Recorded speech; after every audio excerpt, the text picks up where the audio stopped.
खैबर पख्तूनख्वा में सोचे समझे मंसूबे के तहत दहशतगर्दों को जगह दी गई। दहशतगर्दी के पीछे सियासी और मुजरिमाना गठजोड़ है। गवर्नेंस और अवामी फलाह बहबूद को जानबूझकर कमजोर किया गया। दहशतगर्दों और जराइम पेशा अनासिर के गठजोड़ को मुकम्मल मकामी और सियासी पुश्त पनाही हासिल है। DGISPR लेफ्टिनेंट जनरल अहमद शरीफ ने न्यूज कॉन्फ्रेंस में कहा, क्या आपको ये आवाज नहीं आती कि दहशतगर्दों से मुज़ाकरात कर लिए जाएं? क्या हर मसले का हल बातचीत है? हर मसले का हल बातचीत है तो 6 और 7 मई को भारत ने पाकिस्तान पर हमला किया तो अवाम ने क्यों नहीं कहा कि अगले दिन बातचीत कर लेते हैं? कोई भी फर्द वाहिद रियासत से बुलंद हो हमें कबूल नहीं। हमारे लिए तमाम सियासतदान काबिल एहतराम है, लेकिन आपकी सियासत रियासत से ऊपर नहीं। GTV न्यूज के नुमाइंदे हमीद लंगरा के सवाल पर DGISPR ने तफसीली जवाब देते हुए कहा कि दहशतगर्दों के सहूलतकार किसी भी ओहदे पर हों, कार्रवाई होगी।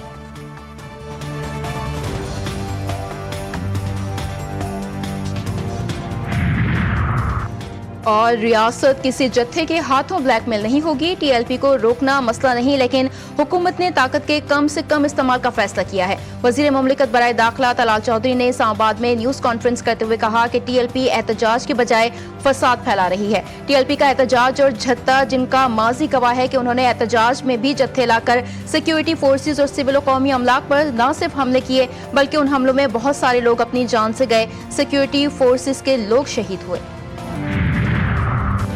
और सिक्योरिटी फोर्सेस का फितनाल खवारिज के दहशतगर्दों को भरपूर जवाब। औरकजई हमले में मुलविस 30 खारजी अंजाम को पहुंचा दिए गए। Lieutenant colonel Junaid Tariq, major Tayyab Rahat और 9 जवानों की शहादत में मुलविस दहशतगर्द हलाक कर दिए गए। ISPR के मुताबिक सिक्योरिटी फोर्सेस ने जमाल माया के इलाके में खुफिया इत्तलात पर कार्रवाइयां की। बानिए PTI ने हजारों तालिबान को लाकर पाकिस्तान में बसाया। आज भी PTI दहशतगर्दों से मुज़ाकरात की बात कर रही है। सालों से हमारी फौज और अवाम का खून बहाया जा रहा है। अफगान हुकूमत के साथ बरसों पर मुहित मुज़ाकरात और वफूद के काबुल आने जाने के बावजूद पाकिस्तान में खून रेजी बंद नहीं हुई। वज़ीर दिफा ख्वाजा आसिफ कहते हैं, रोजाना फौजी जवान शहीद हो रहे हैं। 60 लाख अफगान मुहाजिरीन की 60 साला मेहमान नवाजी की कीमत हम खून से अदा कर रहे हैं।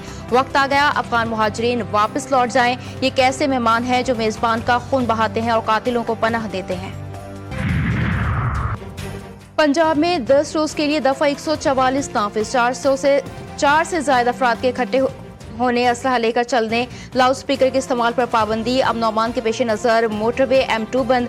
लाहौर के दाखिली और खारजी रास्तों को भी बंद कर दिया गया। जुड़वा शहरों में आज मोबाइल इंटरनेट सर्विस मुअत्तल। वजारत दाखिला ने PTA को मरासला जारी कर दिया।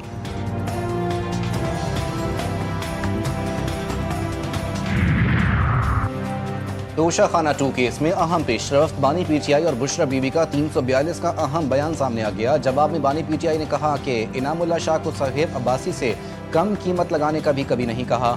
इनामुल्लाह शाह को 2 जगहों से तनख्वाहें लेने पर बरतरफ किया। हमारे खिलाफ प्रोसिक्यूशन का केस खत्म होता है जिसके हकाइक की दुरुस्त नहीं।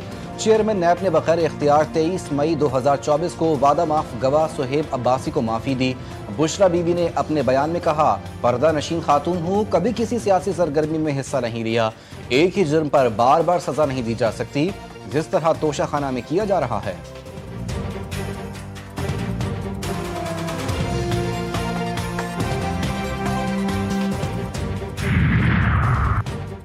पाकिस्तान की मईशत मुस्बत समत की जानिब गामजन। वफाकी वज़ीर ख़जाना मोहम्मद औरंगज़ेब की कराची में तकरीब से वर्चुअल खिताब।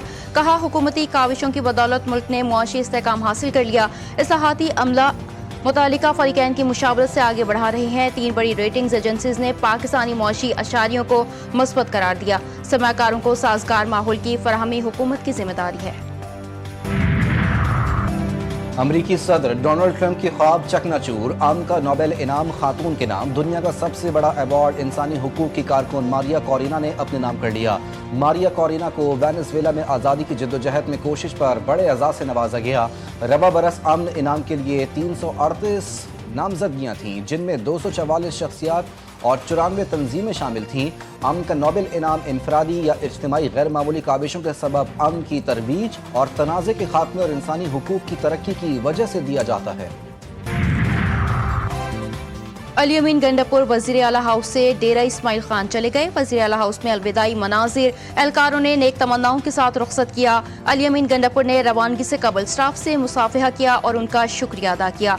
काफिले की रवानगी पर जज्बाती मनाजिर देखने में आए।